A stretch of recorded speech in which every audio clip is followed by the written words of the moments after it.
Feche seus olhos, vamos falar com Deus mais uma vez. Pai Todo-Poderoso que está nos céus, muito obrigado, Senhor Deus, por esses momentos em que, nos aproximando dessa comunhão contigo como igreja do Senhor, depois de termos compartilhado dos anseios do nosso coração e também dos desafios da tua igreja, e termos buscado ao Senhor em oração, de termos entoado cânticos de louvor e de adoração ao Senhor, ó Deus, tudo isso nos faz refletir sobre quem somos, ou quem o Senhor deseja que sejamos enquanto crentes e enquanto igreja. Então, ó Deus eterno, que essa reflexão nos leve a uma consagração maior, nos leve a uma busca maior pelo Senhor, e a um senso de responsabilidade maior uns com os outros, Senhor, para que a vitória dos nossos irmãos possa ser sentida como nossa vitória também, e as fraquezas dos nossos irmãos sejam vistas como algo que também tem a ver conosco, para que estejamos comprometidos em investir na vida uns dos outros, imaginando que a queda do outro também é a minha queda, que eu possa me desdobrar em investir na vida dos meus irmãos, para que eles nunca cheguem a cair.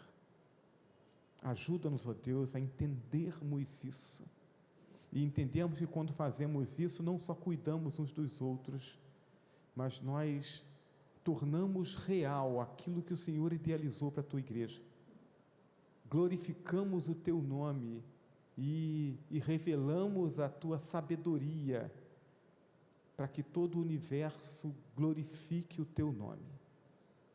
Abençoa-nos, ó Deus Santo, nesses momentos que prosseguiremos agora meditando na tua palavra, para que essa palavra crie raiz em nossos corações e nos ajude a sermos melhores. E abençoa o teu povo, ó Deus eterno, nas suas finanças, no seu trabalho, na sua compreensão a respeito do investimento no teu reino, para que tenhamos sempre condição de entregar nosso dízimo, de ofertar, e que façamos isso sempre com alegria. É a oração que eu te faço em nome de Jesus. Amém. Os irmãos podem se assentar.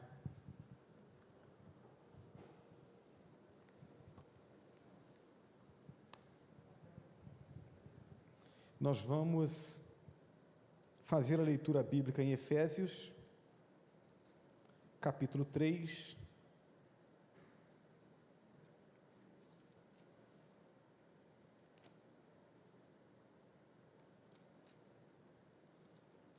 Efésios 3,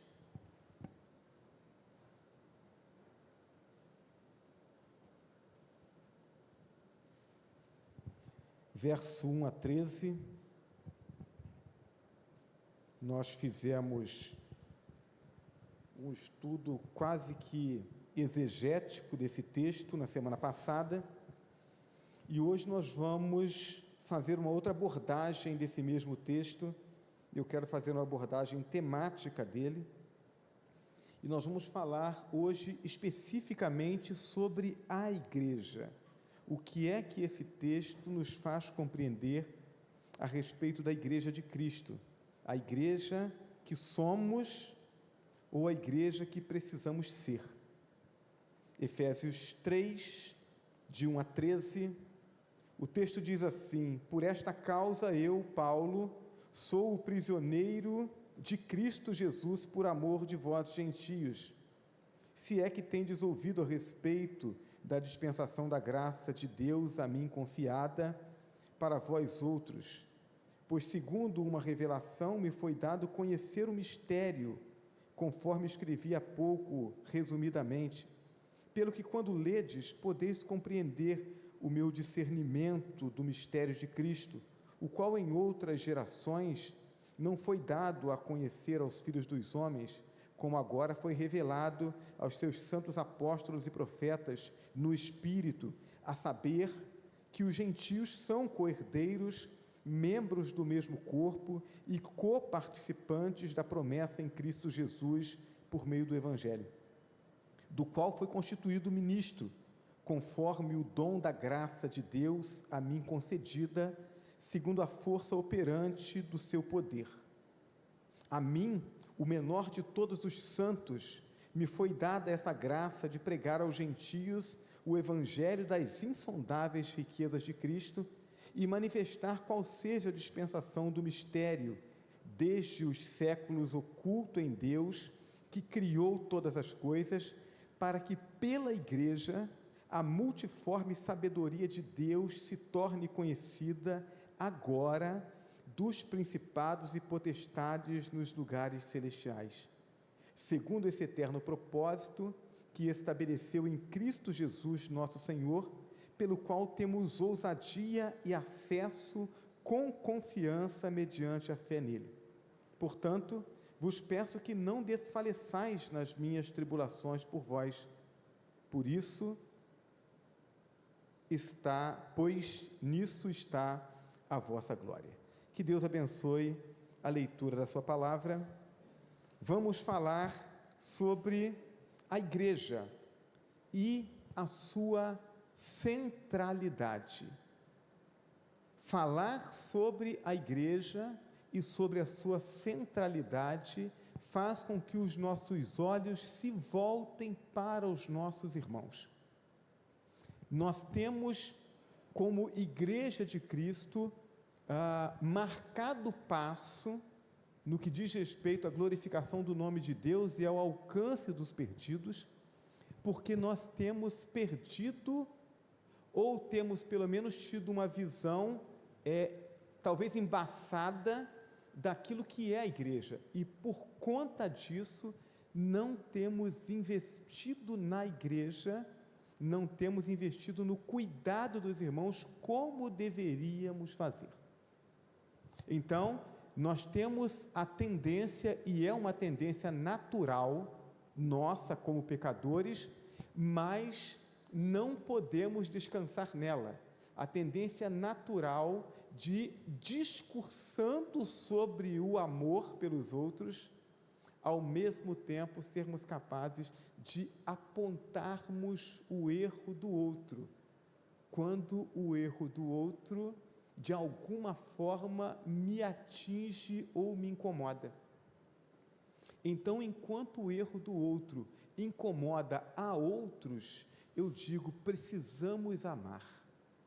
Mas quando o erro do outro me incomoda, então não, isso não pode acontecer, e aí a gente quer, espremer o irmão, a gente quer botar o irmão para fora da igreja, e a gente precisa entender mais o que é a igreja. Então, esse texto de Paulo aos Efésios, ele nos faz pensar um pouco a respeito disso. Ao longo dos séculos, a igreja tem sido tratada com desprezo por aqueles que rejeitam o evangelho da salvação, e isso não é de se admirar. Então, quando a gente vê alguém que não conhece o Senhor Jesus Cristo atacando a igreja, não devemos nos admirar disso, As trevas não comungam com a luz.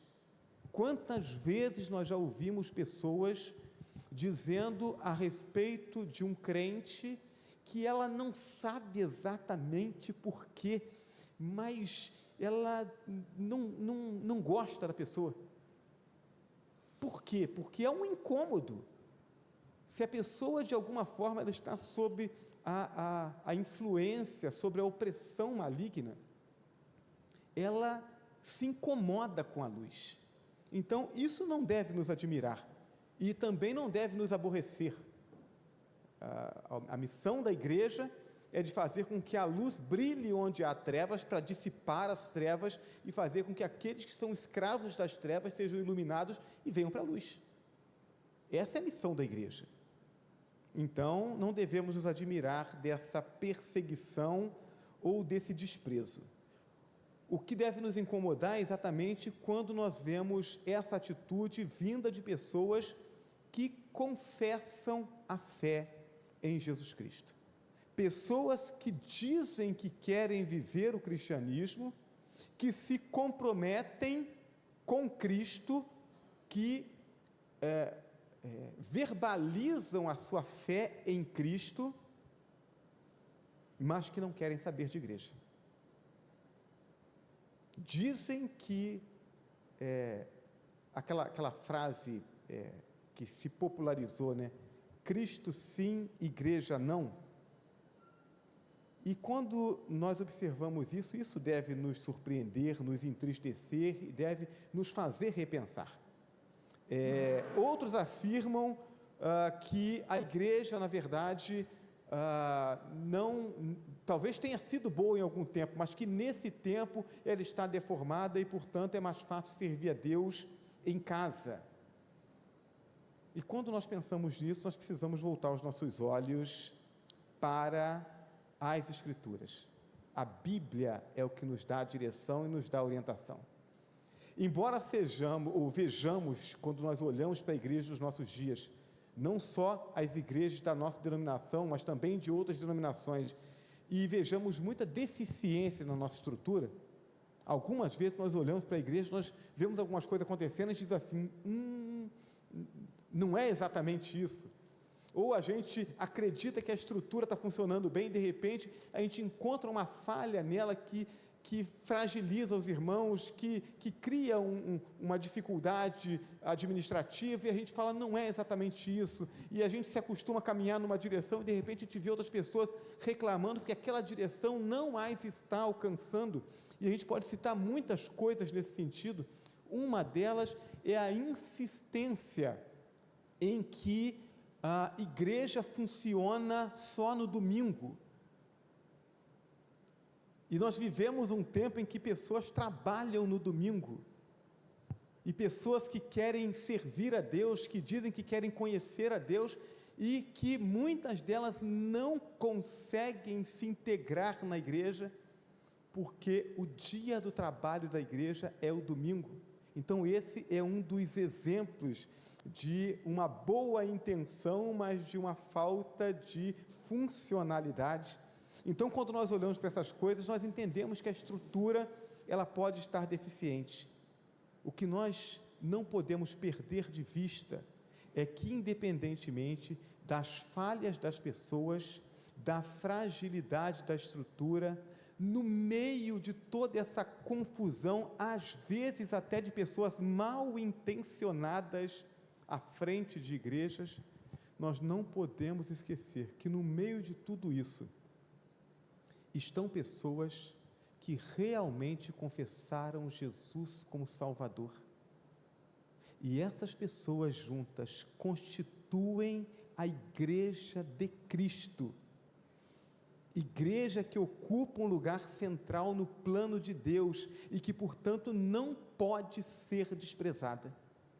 Irmãos, mesmo quando eu olho para algumas denominações nos nossos dias, que elas são claramente mal intencionadas, que claramente foram criadas ou são administradas para extorquir dinheiro através da manipulação da fé, e a gente vê que os líderes são mal intencionados. Ainda assim, nós precisamos entender que quando a Bíblia é aberta e é pregada, vidas são transformadas, porque o poder não está no pregador, o poder está na palavra, e ali existem pessoas que se constituem a igreja de Cristo.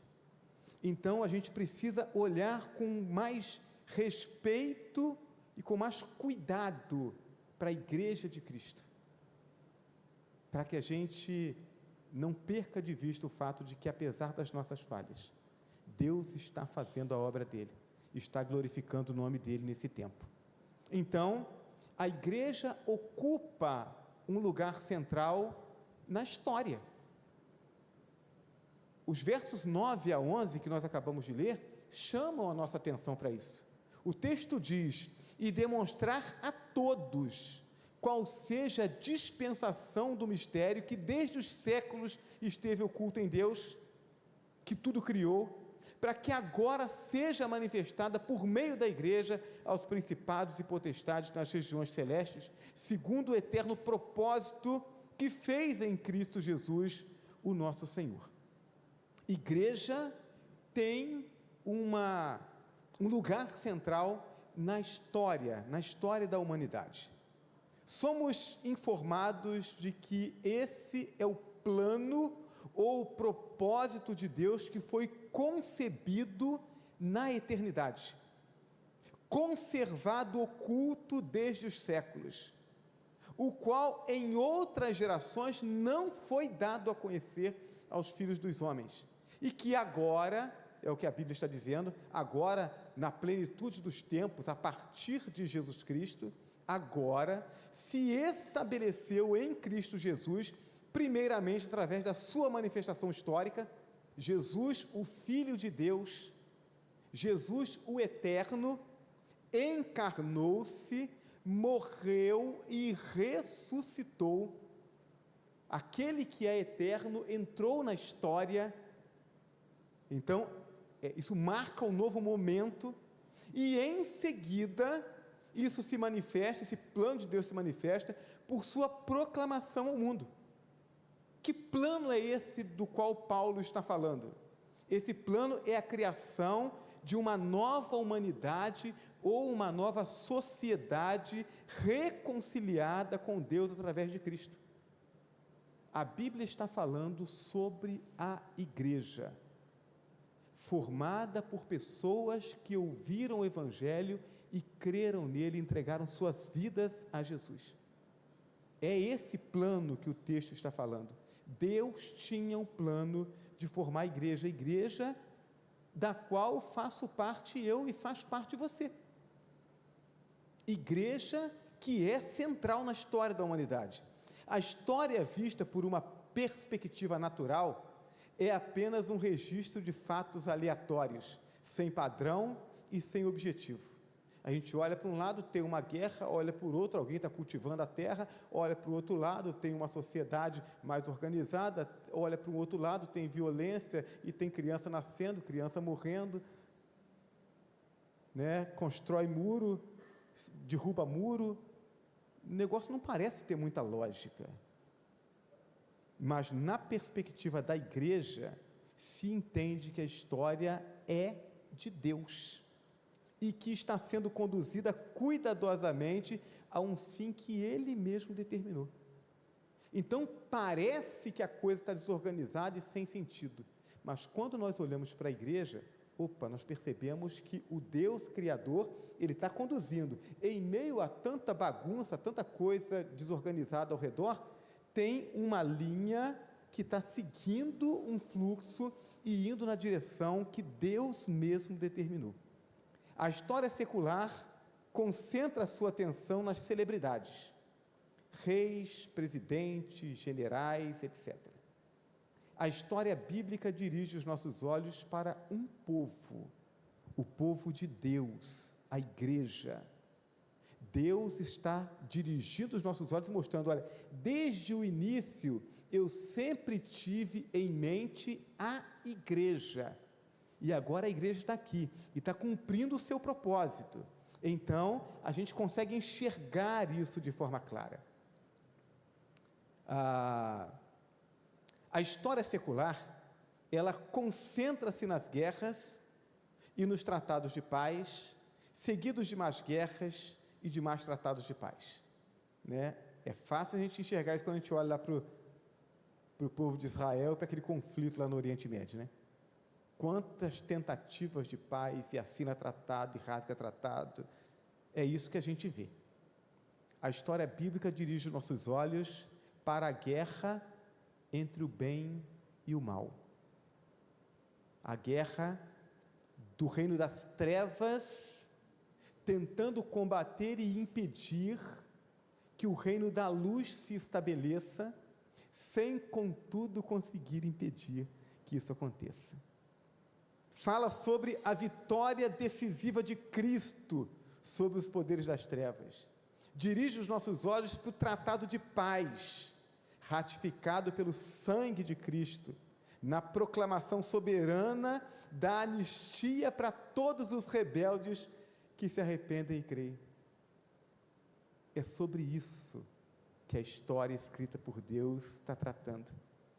A história secular registra a ascensão e a queda de impérios, mas a história bíblica dirige nossos olhos para uma comunidade internacional, a igreja, que não tem fronteiras territoriais e que reivindica o mundo para Cristo. É sobre isso que a história escrita por Deus está tratando. Assim, vemos que a história não tem sentido sem a igreja. Retira a igreja dessa equação e isso vai ser um conjunto de fatos aleatórios que não levam a lugar nenhum. Agora, olha para a igreja e você vê a história se conduzindo para um fim determinado por Deus. Quer a humanidade aceite ou não, a igreja ocupa lugar central na história. Nós fazemos parte daquilo que Deus está escrevendo como a história dele. A igreja também ocupa um lugar central para o Evangelho. A igreja é central para o Evangelho. Que negócio é esse de Cristo sim, igreja não?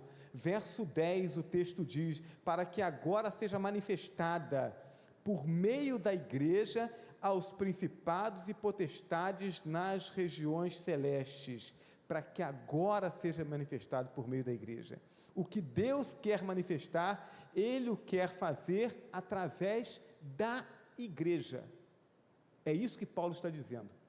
Paulo está dizendo, Deus está usando a igreja para salvar pessoas nesse mundo, mas também para manifestar a sabedoria dele aos principados e potestades. Os anjos e os demônios estão olhando o que Deus está fazendo na igreja, e eles estão admirados com a sabedoria de Deus, feito através da igreja, não através do crente separadamente, isoladamente, ainda que cheio de fervor em oração e em leitura bíblica em casa, mas separado da igreja. A obra que Deus está fazendo, Ele está fazendo através da igreja. É verdade que Cristo habita em mim e que a salvação ela é individual. Sim, eu posso encontrar um folheto na rua, ler o folheto, o Espírito Santo tocar no meu coração e eu me converter ali, sem ninguém ter pregado, sem ter ouvido uma música, sem ter entrado numa igreja. Sim, salvação é isso.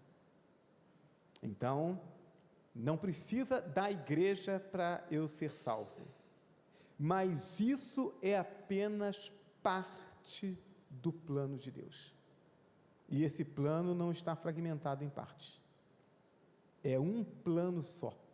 Então eu posso ser salvo sozinho, mas eu não posso cumprir o propósito de Deus sozinho. É um plano só que alcança a todos, que cumpre o propósito de Deus e nos une como igreja. Embora Cristo esteja em nós, há uma relação especial entre Cristo e a igreja. Mateus capítulo 18, verso 20, o texto diz, pois onde se acham 2 ou 3 reunidos em meu nome, aí estou eu no meio deles. Jesus habita no meu coração, mas quando eu me reúno com mais um, mais outro irmão, em nome de Jesus, para promover o reino de Deus, então somos igreja, e Jesus está dizendo, além de eu habitar no coração de vocês, eu habito no meio de vocês, porque vocês são igreja. Há algo de especial que acontece no nosso meio, quando nos reunimos como igreja. É pelo amor praticado pela igreja, que Cristo será reconhecido em nós. João capítulo 13, verso 35, nisso conhecerão todos que sois meus discípulos, se tiverdes amor uns pelos outros. Irmãos, isso não é amor pelos de fora, precisamos ter amor pelos de fora, mas o texto está dizendo que o mundo reconhecerá que somos discípulos de Cristo, pelo amor que nós temos entre nós, pelo cuidado particular que nós temos uns com os outros enquanto igreja. É isso que vai revelar para o mundo que nós somos de Cristo. E na sua volta, Cristo vem se encontrar não com os crentes individualmente, ele vem se encontrar com a sua igreja. Efésios 5, versos 25 a 27, vós maridos amai vossas mulheres como também Cristo amou a igreja, e a si mesmo se entregou por ela a fim de a santificar, tendo-a purificado com a lavagem da água pela palavra, para apresentá-la a si mesmo, igreja gloriosa, sem mácula, nem ruga, nem qualquer coisa semelhante, mas santa e irrepreensível. É a igreja de Cristo que ele vem buscar, é com ela que ele vem se encontrar, o noivo com a noiva. O Evangelho não veio apenas nos reconciliar com Deus, também veio nos reconciliar uns com os outros. Então, quando eu vejo alguém dizer assim, pastor, esse negócio de igreja é muito complicado, as pessoas são complicadas, tem muita gente esquisita dentro da igreja, eu prefiro servir a Deus em casa. Eu digo, bom, um esquisito a menos na igreja, né? Porque todos nós temos as nossas esquisitices, mas a verdade é que Deus manifesta a sua glória, revela a sua sabedoria, quando ele pega pessoas com as suas diferentes esquisitices e coloca esse povo junto, se amando, se suportando nos seus defeitos, se edificando nas suas qualidades, investindo uns aos outros através dos dons que Deus distribuiu na igreja e crescendo e promovendo a glória de Deus e a salvação. É isso que faz com que os anjos olhem e falem assim, o que é isso, gente? Só Deus pode fazer um negócio desse, só Deus pode juntar pessoas tão diferentes, com tantos defeitos, e fazer essa massa dar certo. Quando eu decido não querer estar perto, quando eu decido não querer pagar o preço, não querer me sacrificar de alguma forma para ser igreja, eu estou dizendo que o plano de Deus está errado.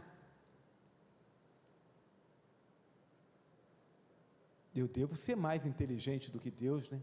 Tem gente que eu acho que se pudesse, daria conselhos para Deus. Não, Senhor, você tem que fazer de uma forma diferente. É igual Pedro, né? Jesus disse, eu tenho que ir para Jerusalém, tenho que ser preso, ser entregado nas mãos dos gentios, tenho que ser crucificado, vou morrer e vou ressuscitar. Pedro chama Jesus no canto e diz, Senhor, deixa eu te dar um conselho aqui. Eu sei que o Senhor está bem intencionado, mas eu tenho que lhe dar um conselho, o Senhor não está...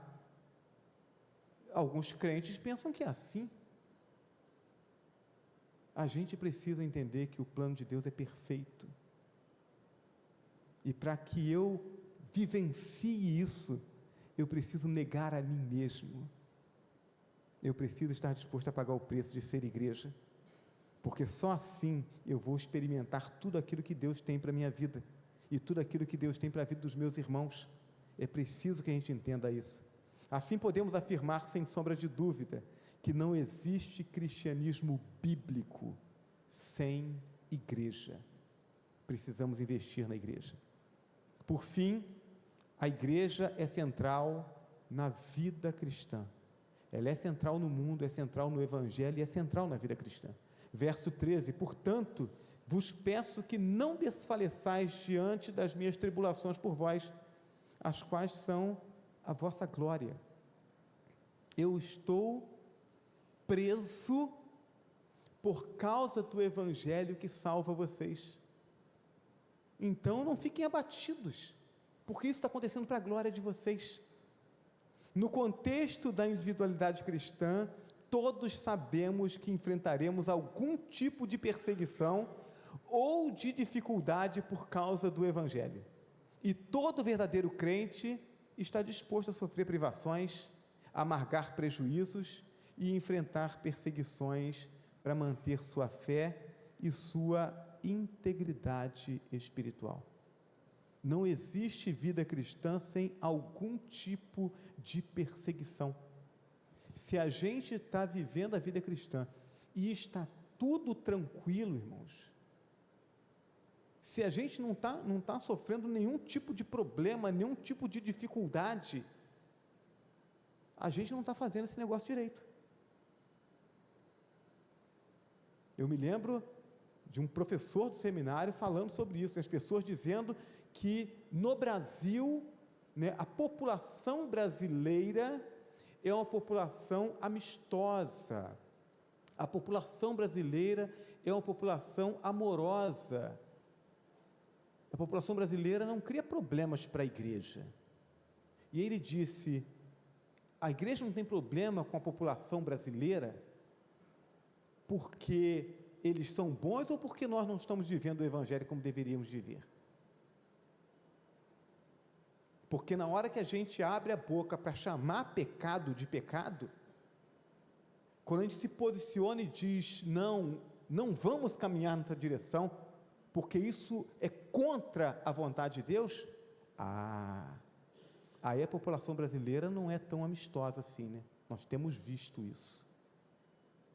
Então, é preciso que a gente entenda que para viver a vida cristã tem que estar disposto a enfrentar lutas. 2 Timóteo 3, verso 12, o texto diz: e na verdade todos os que querem viver piamente, todos os que querem viver de forma santa, consagrada a Deus, em Cristo Jesus, padecerão perseguições. Então, isso não é para ser novidade para a gente. O fato da gente viver a vida cristã comprometido vai gerar algum tipo de incômodo. Mas Paulo não estava preso apenas pelo fato de professar sua fé. Ele não estava preso apenas por dizer que era crente em Jesus Cristo. Paulo estava preso por defender os interesses do reino de Deus, a missão e o ministério que recebeu do Senhor, que era de incluir os gentios na nova sociedade de Deus. A gente já tinha tentado para isso. As perseguições que Paulo sofria não era porque ele havia se convertido ao cristianismo apenas. As perseguições eram severas contra ele, porque ele não só dizia que Cristo era Salvador, que Cristo era o Messias prometido, mas que essa bênção não era só para os judeus, era também para os gentios. Isso criava revolta nos judeus e fazia com que eles quisessem a morte de Paulo. Então, era isso. Dizia, olha, os gentios também são alvos do amor de Deus.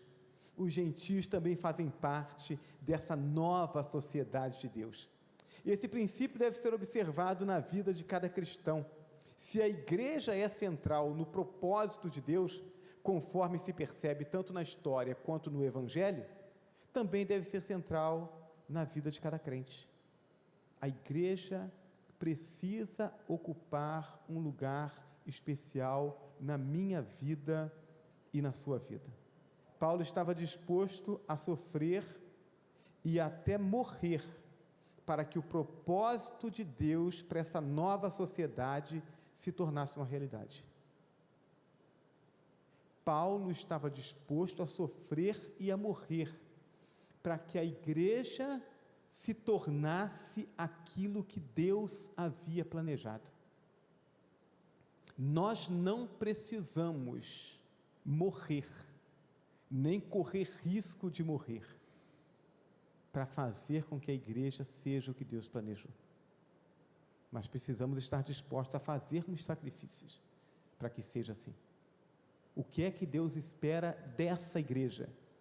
Eu não posso arbitrar sobre o que acontece nas demais igrejas batistas de Juiz de Fora, muito menos nas igrejas evangélicas, além das igrejas batistas.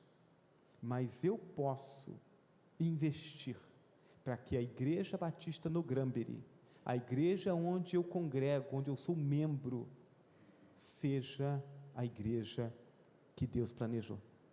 Eu posso fazer isso.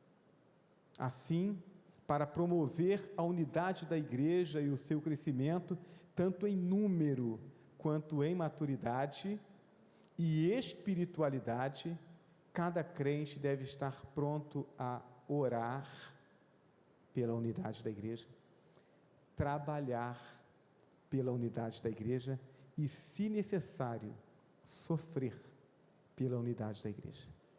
O que é que eu preciso fazer para que os irmãos estejam mais unidos? O que é que eu preciso fazer para que nós tenhamos menos desgastes e mais celebração? O que é que eu preciso fazer para que a gente tenha menos discussão e mais produção? O que é que eu tenho que fazer para que a gente tenha mais abraços, mais comunhão, mais cuidado e menos tropeços? Então eu preciso responder bem essa pergunta. E uma vez entendendo o que eu preciso fazer, eu preciso investir. Lembremos-nos que nesse drama que está se desenvolvendo na história da igreja, escrito por Deus, nós não somos espectadores, nós somos os atores. Nós fazemos com que esse drama escrito por Deus de fato aconteça. Aqueles que fazem acontecer de fato. Deus deu o seu melhor pela igreja. Deus deu o seu único filho. Jesus deu o seu melhor pela igreja. Ele deu a sua vida. Cada um de nós precisa estar disposto a dar o seu melhor para que a igreja seja aquilo que Deus a criou para ser. É isso que Deus espera de nós. E aí, irmãos, a partir dessa compreensão, eu preciso estar disposto a abrir mão de caprichos. Eu preciso abrir mão de preciosismo. Eu preciso abrir mão dos meus gostos. Eu preciso ser capaz de abrir mão do meu tempo. Eu preciso investir no outro. Eu preciso investir no meu irmão. Eu preciso parar de querer avaliar se o meu irmão está se esforçando muito, se esforçando médio ou se esforçando pouco. E eu preciso me esforçar para o crescimento dele. Na caminhada da igreja, ninguém pode ser lançado fora. Pastor, mas e quem não quer nada com Deus? Esse precisa se incomodar tanto com o meu amor, que ele pula fora por conta própria. Em 24 anos e 9 meses de ministério lá em Valença, nós nunca excluímos ninguém da igreja por indisciplina, por pecado, por qualquer coisa dessa natureza, nunca. Pastor, então ficava todo mundo na igreja? Não, de jeito nenhum. Quando uma pessoa começava a caminhar fora daquilo que Deus propunha para ele, o que a gente fazia? A partir de mim, chegava perto do irmão e dizia: irmão, a gente ama demais você, então a gente quer ajudar você a caminhar, então vamos caminhar. E aí visita o irmão, e aí senta com o irmão, lê a Bíblia com o irmão, ora com o irmão, vai chamar o irmão para ir na igreja, encosta no irmão. Por quê? Porque se o irmão é irmão, então esse aconchego, esse chegar perto, esse chegar junto, fortalece o irmão abandona o pecado, cresce espiritualmente e fica uma bênção. Agora, se o irmão não é irmão, então essa aproximação incomoda tanto, que aí o irmão que não é irmão chega e fala assim: pastor, olha, eu agradeço muito o cuidado, mas eu sinto que não é o momento de eu continuar na igreja. Não mesmo, irmão? Tem certeza? Então assina uma cartinha aqui pedindo, o desligamento. A igreja vai estar orando pela sua vida. E assim, alguns assinaram essa cartinha pedindo, mas tantos outros foram fortalecidos e resgatados. Quando a gente se dispõe a investir na igreja, a igreja se fortalece, se torna o que Deus planejou para ela, o nome de Deus é glorificado, e nós somos fortalecidos. Que Deus nos ajude a entendermos isso, e a investirmos assim na vida da igreja. Amém, irmãos? Coloque-se de pé, vamos orar ao nosso Deus. Vou pedir ao Jonatas que já venha se achegando para cá, e depois da oração a gente vai adorar o Senhor com mais um cântico. Deus amado e bendito que está nos céus, Toma as nossas vidas nas tuas mãos, Senhor. Porque às vezes nós somos tão influenciados pelo mundo que nos rodeia, que a gente declara muito que quer uma coisa e na prática a gente faz outra. Não deve ser assim conosco, Senhor. Então, trata o nosso coração, abre os nossos olhos, que o Teu Espírito Santo nos incomode a ponto de a gente não conseguir mais viver de outra forma, que não seja de investir na Tua igreja e na vida dos Teus filhos. Senhor Deus e Pai, ajuda-nos a cuidarmos uns dos outros. Não permita, Senhor Deus, que a gente se deixe convencer pelas propostas desse mundo, de um sucesso que exige de nós tanto tempo, tanto esforço, tanto investimento, que não sobre tempo, não sobre recurso, não sobre paciência para a gente investir na Tua igreja, porque a proposta desse mundo não satisfaz o coração de ninguém. Então, não nos deixe trocar a bênção da primogenitura por um prato de lentilha. Não deixe que troquemos a bênção do Senhor, que nos alcança e nos transforma na comunhão da Tua igreja, por qualquer outra coisa que consuma o nosso tempo, o nosso investimento. Ajuda-nos, ó Deus Santo, a investirmos na vida dos nossos irmãos, para fortalecermos a vida deles, para inspirarmos seus corações, para que possam fazer isso com outros, para que aqueles que o Senhor for trazendo para a Tua igreja, possam chegar na Tua igreja e encontrar um cuidado tão grande, que entenda que não tem outro jeito de ser crente, não tem outro jeito de ser igreja, a não ser esse, o de cuidar. Senhor Deus, temos desejado e temos orado por conversões, mas entendemos, ó Deus, que precisamos ser a igreja que o Senhor quer, para que as pessoas que o Senhor trouxer para cá, elas aprendam do jeito certo. Então ajuda-nos a assumirmos esse compromisso, cada um de nós individualmente, chamando a responsabilidade para si e dizendo: naquilo que depender de mim, essa igreja será a igreja que Deus planejou, a igreja que cuida, a igreja que intercede. Ajuda-nos a sermos assim, Senhor. Nós sabemos que há uma alegria inimaginável que nós havemos de experimentar quando estivermos na eternidade com o Senhor, mas permita que experimentemos a alegria que é possível ser experimentada aqui, na comunhão da Tua igreja. Em nome de Jesus nós oramos. Amém. Vamos adorar o Senhor. Permaneça de pé.